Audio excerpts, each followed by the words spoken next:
Okay, so you can see that I've sewn in the 2 darts on the front piece and I've sewn in the 2 darts on the back piece.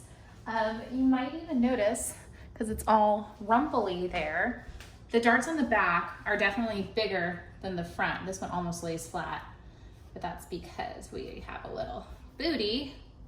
It kind of lays flatter, right? With some kind of 3-dimensional object on it, which will later be your body. But yeah.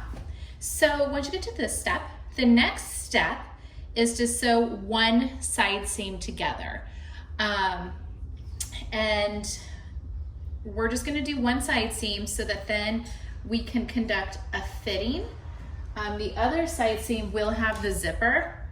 Some sewers might actually sew both side seams and go ahead and sew in the zipper, but I think we should just sew one and then try on the skirt, and we'll just pin the side seam together that's not sewn together.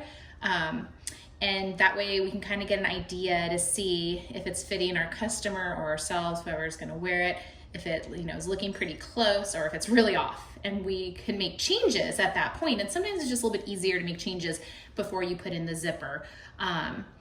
Yeah, so go ahead. Now, do you remember how to sew a side seam together?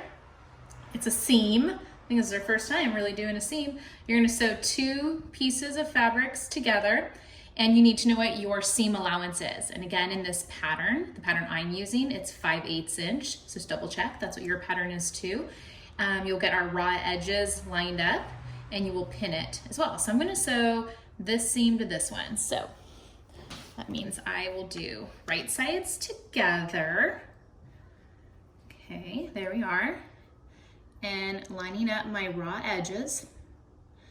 Okay, and I'm gonna start at the top, back stitch, sew all the way down on the sewing line, which is 5/8 inch away from the raw edge, all the way down the hem, and I'll back stitch once I get to the hem. I can press that open, and then at that time, I'm gonna run over in front of the mirror and conduct a quick fitting